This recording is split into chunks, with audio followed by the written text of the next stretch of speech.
Hi guys. അപ്പം ദേ call him OG എന്ന് പറയുന്ന സിനിമ കണ്ടിരിക്കുകയാണ്. സൂപ്പർ സ്റ്റാർ പവൻ കല്യാണിന്റെ പടമാണ്.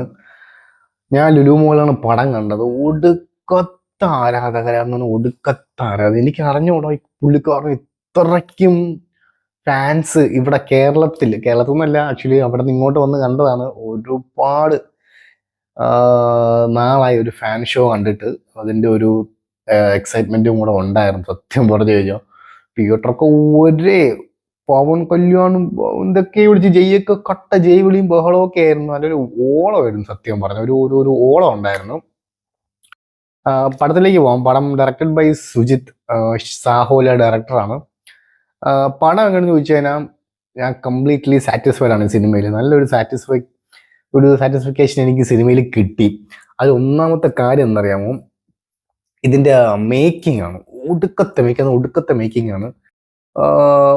അങ്ങേരെ കൊണ്ട് എന്തൊക്കെ കറക്റ്റായിട്ട് പറ്റുമോ അതൊക്കെ ഡയറക്ടർ കറക്റ്റായിട്ട് ജീവിച്ചിട്ടുണ്ട്. അനാവശ്യമായിട്ടൊന്നും ജീവിച്ചിട്ടില്ല, ചുമ്മാ ഓവറായിട്ടും ഒന്നും ജീവിച്ചില്ല. എങ്ങനെ അങ്ങനെ കൊണ്ട് പറ്റുമോ അതുപോലെ ജീവിച്ച് വൃത്തിയായിട്ട് എടുത്തിട്ടുണ്ട് പടം. അത് സത്യം പറഞ്ഞാൽ അടിപൊളിയായിരുന്നു. നേരത്തെ കൂലിയുടെ പടത്തിലേക്ക് കുറച്ച് ക്ഷീണം നമുക്ക് ഇതിൽ നല്ലോണം മാറ്റാൻ പറ്റും. അത് കഴിഞ്ഞ് ഇതിന്റെ ഫസ്റ്റ് ഹാഫ് ഇന്റർവെല്ലിൽ ബ്ലോക്ക് ബസ്റ്റർ ആണ്. ഇന്റർവെൽ സീൻ ഒടുക്കത്തെ ബ്ലോക്ക് ബസ്റ്റർ ആണ്. എല്ലാവരും റീൽസിലൊക്കെ കണ്ടു കാണും. ഒടുക്കത്തെ ഒരു ഇത് തിയേറ്ററിൽ കാണുന്ന ഒരു ഫീല് അത് വേറെ എവിടെയും കിട്ടില്ല. കിട്ടില്ല, ഒരു ഓറ ഫീലായിരുന്നു ആ ഇന്റർവെൽ സീൻ. ഫസ്റ്റ് ഹാഫിൽ പവൻ കല്യാണിന്റെ മാസ് സംഭവമാണെങ്കിൽ സെക്കൻഡ് ഹാഫിൽ വരുമ്പോൾ പവൻ കല്യാൺ അഭിനയിച്ചു തുടങ്ങും, അപ്പോഴത്തേക്കും കയ്യിൽ നിന്ന് പോകും. പവൻ കല്യാൺ എപ്പോഴൊക്കെ അഭിനയിച്ചു തുടങ്ങും അപ്പോഴെല്ലാം കയ്യിൽ നിന്ന് പോകും എന്നുള്ള കാര്യം നമുക്ക് ഭയങ്കരമായിട്ട് മനസ്സിലാവും. സെക്കൻഡ് ഹാഫ് ഭയങ്കര കുറച്ച് ലാഗ് എനിക്ക് അടിച്ച്, പക്ഷെ കുഴപ്പമില്ല. ആ ഫസ്റ്റ് ഹാഫിൽ തന്നെ സത്യം പറഞ്ഞാൽ കുറച്ച് മണിയൊക്കെ ആ കൊടുത്ത പൈസയൊക്കെ കുറച്ച് വർത്ത് ആയിട്ടുണ്ട്. ക്യാരക്ടറിലേക്ക് വരാം. ഇമ്രാൻ ഹാഷ്മിയുണ്ട്. അങ്ങേര് നല്ല മാസമായിട്ട് തന്നെയാണ് അങ്ങേർക്ക് എല്ലാ പരിപാടിയും കിട്ടിയിട്ടിരിക്കുന്നത്. അത് കിഡിലമായിട്ട് തന്നെ ഇമ്രാൻ ഹാഷ്മി അത് മെയിൻറ്റെയിൻ ചെയ്ത് തകർത്ത് സ്ക്രീനിന്റെ ഒരു ഇമ്പാക്റ്റ് മൊത്തം ഇമ്രാൻ ഹാഷ്മി തൂക്കി. പിന്നെ നമ്മുടെ മലയാളം ആക്ടറായ പേരെന്തടി, സുദേവ് നായർ, നമ്മുടെ ഭീഷ്മപർവത്തിലെ വില്ലൻ, പുള്ളിക്കാരനൊക്കെ ഉണ്ട്. പുള്ളിക്കാരനൊക്കെ സെറ്റാണ് സാധനം.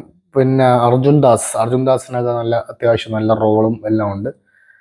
അങ്ങേരും കൊള്ളാം, സംഭവം കൊള്ളാം. പിന്നെ ഒരാവശ്യമില്ലാതെ നമ്മുടെ പ്രിയങ്ക മോഹനുണ്ട്. എന്തിനാണെന്ന് എനിക്ക് അറിഞ്ഞുകൂടാ.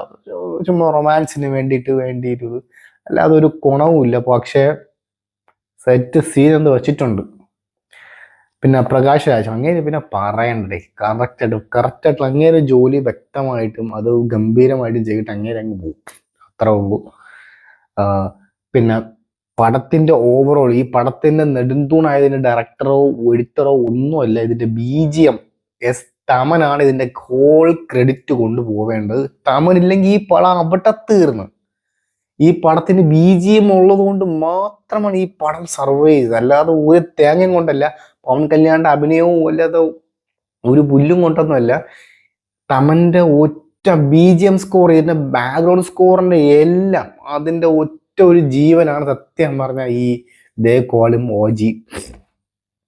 അല്ലാതെ ഈ പവൻ കല്യാണിന്റെ ഒരു തേങ്ങ ഞാൻ അത് കണ്ടിട്ടില്ല. ഇപ്പൊ എനിക്ക് തോന്നി പവൻ കല്യാൺ പകരം ഇത് വേറെ ആരെങ്കിലും ചെയ്ത് ഇച്ചിരി കൂടെ ബെറ്റർ ആയാണ് അങ്ങനെ കൊണ്ട്. പക്ഷെ ഡയറക്ടർ ബ്രില്യൻസ് എന്ന് തന്നെ പറയാം. അങ്ങനെ കൊണ്ട് പറ്റുന്ന രീതിയിൽ വെടുപ്പായിട്ട് ചെയ്തിട്ടുണ്ട് കേട്ടോ. ചില സമയത്തൊക്കെ അങ്ങനെ കുറെ വെറുപ്പീരാണെങ്കിലും പക്ഷെ ചില സമയത്ത് കിഡിലും മൊമെന്റ്സ് ഒക്കെ നമുക്ക് തരും. കൊള്ളാം. അപ്പം പക്ഷെ കൊള്ളാടെ. 250 കോടി ബഡ്ജറ്റാണ്. പക്ഷെ എനിക്ക് തോന്നുന്നത് ഒരു ദിവസം കൊണ്ട് 150 കോടി അടിച്ചു കഴിഞ്ഞു പടം. ഇനി അടുത്ത ദിവസം കൂടെ ആകുമ്പോൾ ഇട്ട പൈസ ഇരട്ടി തിരിച്ച് കിട്ടും. പടം ലാഭത്തിലാണ് പൊയ്ക്കൊണ്ടിരിക്കുന്നത്. നല്ലൊരു മാസ് എന്റർടൈൻമെന്റ് മൂവി തന്നെയായിരുന്നു. എസ്തമനെ സമ്മതിച്ചേട്ടാ. അങ്ങേർക്ക് തമിഴിനെയും കാട്ടിൽ ഏറ്റവും കൂടുതൽ ബ്രില്യൻസ് തെലുഗു ഇൻഡസ്ട്രി ആണെന്നാണ് എനിക്ക് തോന്നുന്നത്. കിടിലം. അപ്പോൾ ശരി, ബൈ.